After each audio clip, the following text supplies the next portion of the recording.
নমস্কার সুপ্রিয় দর্শক, আশা করি তোমরা সকলেই ভালো আছো এবং অনেক অনেক গাছ লাগাচ্ছ। বন্ধুরা দেখো, আমার কালেকশানে রয়েছে এই রুবি লাভের একটি সুন্দর সিঙ্গেল পেটালের রোজি নেচারের একটি অ্যাডেনিয়াম গাছ। এই গাছটি বছরখানেকও হয়নি আমার কাছে রয়েছে। গাছটি খুব সুন্দরভাবে কিন্তু শেপ নিয়েছে। প্রথম থেকেই এর একটা ডালপালা ছড়িয়ে বিস্তার করার নিজের মধ্যেই একটা টেন্ডেন্সি লক্ষ্য করা গিয়েছে বলে এবছর আমি কিন্তু এই ডাল প্রুনিং করিনি।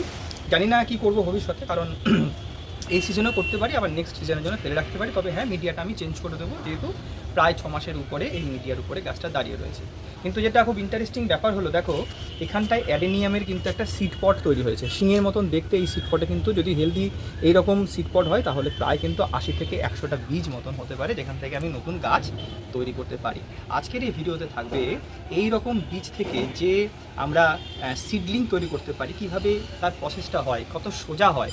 যাদের বাড়িতে অ্যাডেনিয়াম রয়েছে তারা যদি দেশীয় হয়, এরকম বিদেশি না হলে যদি দেশীয় তোমাদের কাছে অ্যাডেনিয়াম গাছ থাকে, সেখানে যদি এরকম সিড পট বা বীজের এই এই এই মটরশুটির মতন যদি এরকম শুটি তৈরি হয়, তাহলে সেক্ষেত্রে কীভাবে তোমরা সেই গাছ তৈরি করতে পারবে, সিলিং তৈরি করতে পারবে, যেটা রুট স্টক হিসেবে খুব কাজে লাগে।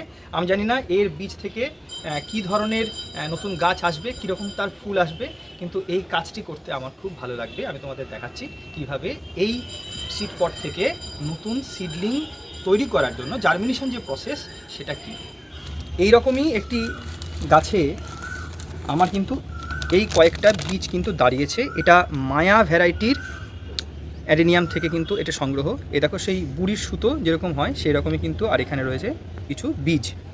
এ দেখো 10 থেকে 15টা মোটামুটি হয়েছে, কারণ সিড পটটা হয়েছিল খুব ছোট। এরকম সুন্দর মানে ফুল ফ্লেজড কিন্তু আমি সিড পট পাইনি, ছোটো হয়েছিল। তো আমি সেটাকে রেখে দিয়েছি কিভাবে এখান থেকে এই চারা তৈরি করতে হয় সেই প্রসেসটা তোমাদের দেখাবো বলে।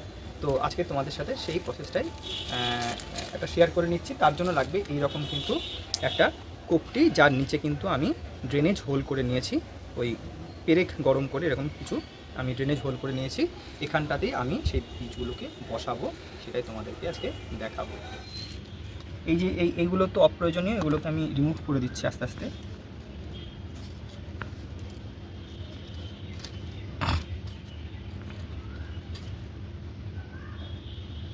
এইটা হলো একটি বীজ, এইটা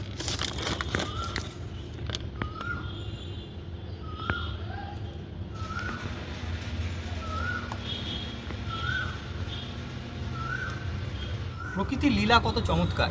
এই যে অ্যাডেনিয়ামের বীজগুলো হয়, সেই বীজের দুপাশে কিন্তু এইরকম একটা সুতোর মতন কিন্তু একটা ইয়ে থাকে, এটাকে বলা হচ্ছে ফাইবার থাকে। এটাকে আমরা বুড়ির সুতো বলি। এই করার কারণ হচ্ছে এই গাছ যেহেতু কষ্ট সহিষ্ণু অঞ্চলের গাছ, খুব সহজে কিন্তু এই গাছ প্রপাগেট হয় না। সেই কারণে যে বীজ পটটা হয় এখান থেকে ফেটে যখন পরিপক্ক হয়, তখন হেলিকপ্টারের মতন কিন্তু বীজ সহ এই যে বুড়ির সুতো উড়ে যায়, বিভিন্ন জায়গায় উড়ে গিয়ে যেখানে সুযোগ পায় সেখানেই জার্মিনেট হয়ে নতুন গাছ তৈরি করে। এটাই কিন্তু প্রকৃতির স্বাভাবিক নিয়ম। সেই যে এগুলো যদি ভাবি আমরা, সত্যি একটা অন্যরকম ফিলিং হয় যে প্রকৃতি কিন্তু সবার জন্য নির্দিষ্ট কিছু নিয়ম সেট করে দেয়, সেই নিয়মেই চলা উচিত। প্রকৃতিকে ভুলে আমরা যদি সব কিছু আর্টিফিশিয়াল জিনিসে ঢুকে যাই, তাহলে কিন্তু প্রকৃতিও আমাদের ছেড়ে কথা বলবে না। প্রকৃতিকে আগে সম্মান দিতে হবে, বাকি পরে আসবে। মোটামুটি আমার কাছে বীজ দাঁড়িয়েছে গোটা 10 মতন হবে আশা করি। জানি না এখান থেকে আসবে কি না, কারণ খুব একটা ভালো হেলথ কিন্তু আমার লাগছে না। তবুও মোটামুটি এইরকম বীজ আমি পেলে আমি ছাড়বো না, কারণ এগুলো থেকে যদি হয়ে যায় একটা দুটো গাছ, সেটাই কিন্তু নতুন একটা ভ্যারাইটির জন্ম দেবে।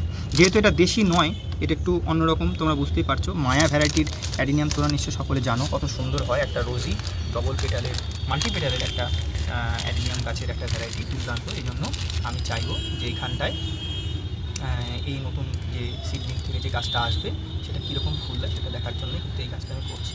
তো তোমাদের বললাম যে এই অ্যাডেনিয়াম গাছের বীজ প্রতিস্থাপনের জন্য এইরকম একটা কোপটি লাগবে। যেহেতু 8টা-9টা বীজ রয়েছে, সেই কারণে এইরকম কোপটি যথেষ্ট। যেরকম সিড পট তো যেরকম সিড পাবে তোমরা, সেই রকম অনুযায়ী তোমরা পাত্র নেবে। আমার এটাতেই যথেষ্ট হয়ে যাবে। তো এছাড়া লাগবে ফাঙ্গিসাইড, যেটা সাপ আমাদের কাছে খুব সহজলভ্য, সেই সাপ ফাঙ্গিসাইড লাগবে। আর লাগবে বালি। এই বালিতেই কিন্তু আমরা মিডিয়া হিসেবে প্রতিস্থাপন করে দেবো। বালিতে কিন্তু একটা একটা করে গুঁজে রাখবো, বালিতেই থাকবে। কিন্তু সেই বালিটা কীভাবে আমরা তৈরি করবো সেটাও কিন্তু তোমাদের সাথে একটু শেয়ার করে নিচ্ছি। তোমরা জানো যে অ্যাডেনিয়ামে সেরকম রোগবালাই কিন্তু তেমন নেই, একটাই শত্রু, যেটা হলো ছত্রাক। এই ফাঙ্গাস অ্যাটাক যাতে না হয় সেই কারণে প্রত্যেকটা বীজকে আমি এই ফাঙ্গিসাইড দিয়ে একটু শোধন করে নেওয়ার চেষ্টা করব, যাতে হঠাৎ করে পচন না ধরে যায়। তাহলে কিন্তু কাজ ছাড়াই প্রত্যেকটা বীজকেই কিন্তু ভালোভাবে এইভাবে শোধন করে নিচ্ছি। দেখো বন্ধুরা, আমি যে বালিটা আমার কাছে রয়েছে মোটা দানার বালি, আমি 2-3 বার ভালো করে ধুয়ে এর যে নোংরা বিষয়টা কিন্তু আমি এটাকে ফেলে দেওয়ার চেষ্টা করব। 2-3 বার ধুয়ে নেব। বালি বেশ কয়েকবার ধোয়ার পরে কিন্তু একটা তেল তেল ইফেক্ট চলে আসে, যতবার এটা ধোবো তত ভালো। আর এরপরে সেই বালিতে কিন্তু যদি পটাশিয়াম পারম্যাঙ্গানেট সলিউশন দিয়ে যদি শোধন করে নেওয়া যায় আরও বেটার, আমার কাছে নেই, তাই 2-3 বার ভালো করে ধুয়েই আমি কাজ চালানোর চেষ্টা করছি। যখন আরও বেশি পরিমাণে সিডপট পাবো তখন আমি কিন্তু সেই পটাশিয়াম পারম্যাঙ্গানেট ইউজ করে তবেই বীজ প্রতিস্থাপন করব। এবার যেটা করব, একটা আমি এরকম পেপার নিয়েছি, পেপারটা আমি একদম তলাতে এইভাবে দিয়ে দেব যাতে বালিটা বেরিয়ে না যায়। এবার বালিটার একটা 2 থেকে 2.5 ইঞ্চি একটা লেয়ার আমি দিয়ে দেব এইরকম করে। বেশিক্ষণ সময় লাগবে না, ছোট্ট যেহেতু। এইভাবে আমি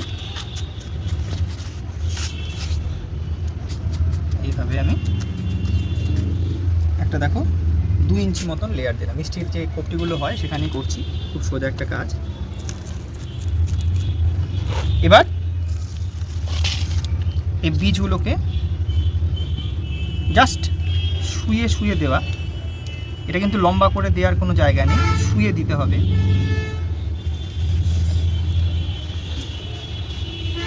একটু দূরে দূরে, একটু ছেড়ে ছেড়ে, একটু দূরে দূরে, একটু ছেড়ে ছেড়ে এই বীজগুলোকে জাস্ট শুয়ে রাখবো। এবার এই বালি কিন্তু উপর দিয়ে একটা হালকা লেয়ার করে, কিচ্ছু করবো না, জাস্ট ঢেকে দেব। হালকা করে জাস্ট ঢেকে দেওয়াই হচ্ছে কাজ। এটা সরাসরি রোদটা না পায়, এইভাবে হালকা করে আমি ঢেকে দেব। আমি গামলাতে একটু জল নিয়ে একটু ফাঙ্গিসাইড একটু গুলে নেব।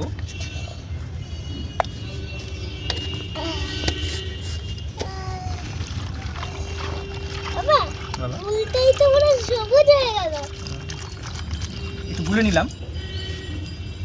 এবার এই যে বাটিটা তলায় তো ছিদ্র রয়েছে, আমি এখানটায় আস্তে করে বসিয়ে দেব, তাতে পেপারটা সোক করে নিচের ফাঙ্গিসাইড যুক্ত যে জল সেটা কিন্তু ঠেলে উপরে উঠে এসে যে মিডিয়াটা থাকবে সেই মিডিয়াকে, মানে ফাঙ্গিসাইড যুক্ত একটা মিডিয়া বানিয়ে রাখবে।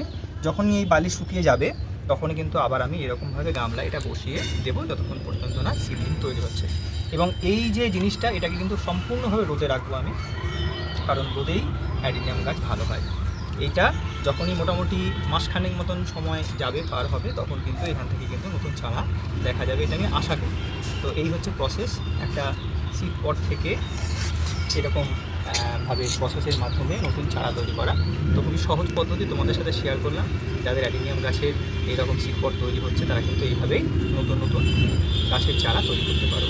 আজকের এই ভিডিওটা যদি তোমাদের ইনফরমেটিভ বলে মনে হয় তাহলে আমাদের এই চ্যানেলটিকে সাবস্ক্রাইব করে আমাদের পাশে থাকবে। আজকের মতন টাটা।